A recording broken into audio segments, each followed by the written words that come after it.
당신은 리더인가, 팔로워인가?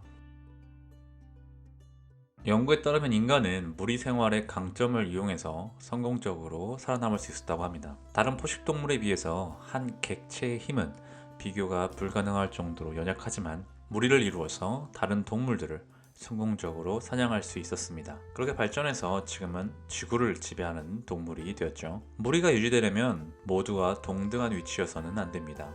우두머리에 강력한 리더십이 있어야 무리의 구성원 모두가 같이 행동할 수 있고, 그렇게 모두가 같은 목표를 바라보고 움직여야만 효율적으로 그리고 성공적으로 사냥이든 생존이든 가능했을 것입니다.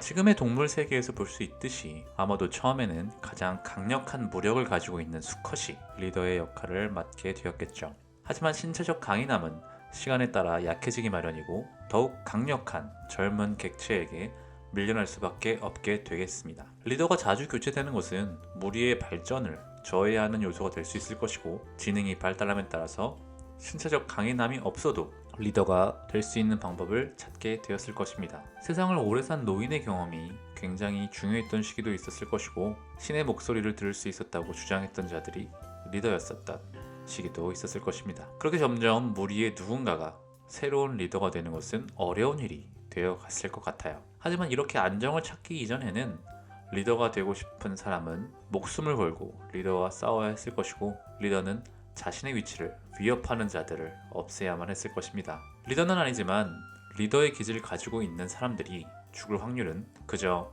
팔로워의 기질을 가지고 있는 사람보다 훨씬 컸을 것입니다. 이런 이야기 들어보셨죠? 겁이 많은 사슴이 살아남았다. 겁이 많아서 풀을 뜯다가도 사자가 오지 않는지 두리번거리던 사슴은 지금까지 유전자를 성공적으로 전달할 수 있었지만, 겁이 없어서 고개를 푹 숙이고 풀 뜯는 데에만 집중했던 사슴들은 사자에게 잡아먹혀서 유전자를 전달하지 못하고 세상에서 사라져 버렸다고요. 이런 이야기가 저는 사실이라고 생각합니다. 그러다 보니 지금 사람들이 사는 모습을 봤을 때 이런 생각이 드는 겁니다. 인간도 마찬가지로 리더가 되려고 노력했던 객체는 유전자를 후대에 남기기가 어려웠고, 단순히 팔로워로서 살아가려고 했던 객체는 많은 수가 현재까지 살아남은 게 아닐까. 우리의 유전자에는 아주 큰 힘이 있습니다. 우리를 구성하는 많은 것들이 그 안에 포함되어 있습니다. 제가 생각하기에 세상에는 자신의 생각과 철학을 세상에 전파하려는 사람보다는 남들이 다 인정하는 대단한 사람을 따르려는 사람들이 훨씬 많아 보입니다. 맹목적으로 종교 생활을 하는 사람, 역사를 조금 관심 있게 공부하고 이 세상이 어떻게 구성되고 있는지, 사람들이 어떻게 행동하면 편안함을 느끼는지, 오래된 기록과 전통의 힘이 얼마나 사람에게 강력한 힘을 행사할 수 있는지 등에 대해서 스스로 생각해 볼 수 있는 사람이라면 수많은 종교들이 있는 이 세상에서 종교를 가지기란 쉽지 않을 것 같아요. 이런 팔로워의 기질을 가진 사람들이 사이비 종교에 쉽게 빠지지 않을까 생각합니다. 이 세상에 많은 기업들이 유지되는 이유도 리더보다는 팔로워들이 많기 때문 아닐까요?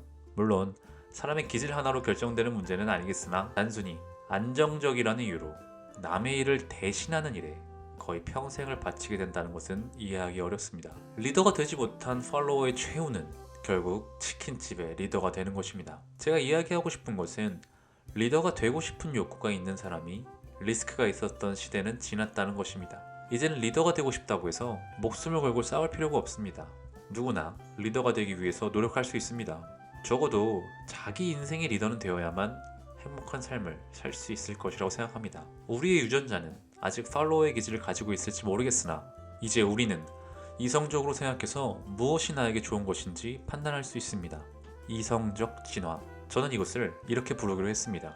우리에게 필요한 것은 이성적 진화입니다. 오랜 세월 잘 살아남기 위해서 우리의 유전자에 각인된 팔로워의 기질을 우리의 이성적 능력으로 변화시키는 겁니다.